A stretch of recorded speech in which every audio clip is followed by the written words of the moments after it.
சமீபத்திய ஸ்ரீலங்காவுடைய பிரசிடென்ட் புதுசாக தேர்ந்தெடுக்கப்பட்டார்ல அனுராக் குமாரா திசநாயகே அவர் இந்தியா வந்திருக்கிறாரு.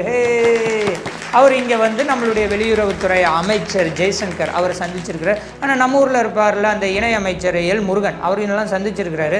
பட் இது வந்து எங்கே சுவாரஸ்யமாகுதுன்னா நம்மளுடைய நியூஸ் பேப்பர் இப்போ தினத்தந்தியில் வந்து மத்திய மந்திரியை சந்தித்தார் அப்படின்னு வந்து எல் முருகன் கூட இருக்கிற ஃபோட்டோ போட்டிருக்கிறாங்க. தினமணலில் வந்து கொஞ்சம் நேர்மையாகவே அவங்க போட்டாங்க, இணை மந்திரி எல் முருகனை வந்து சந்தித்தார் அனுராக் குமாரா திசநாயகே.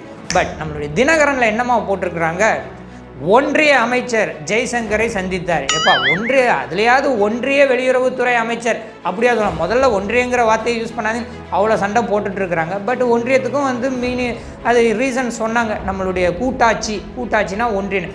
எனக்கு தெரிஞ்சு இவங்க ஒன்றிய அரசுன்னு ஏன் சொல்கிறாங்கன்னா தனி பெரும்பான்மை இல்லாததை தான் ஒன்றிய அரசுன்னு சொல்கிறாங்கன்னு நான் நினச்சிட்ருக்கிறேன். பட் அதுவாக என்னது, ஏன்னா நம்மளுடைய ஜெயலலிதா அம்மா வந்து இருந்தப்போலாம் அவங்க சட்டசபையில் வந்து நிறைய முறை வந்து அந்த மைனாரிட்டின்னு சொல்லிலாம் வந்து கிண்டல் பண்ணுவாங்க.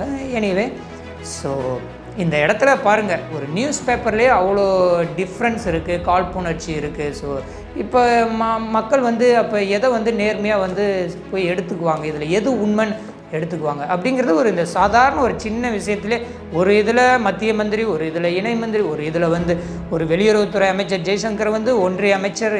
ஸோ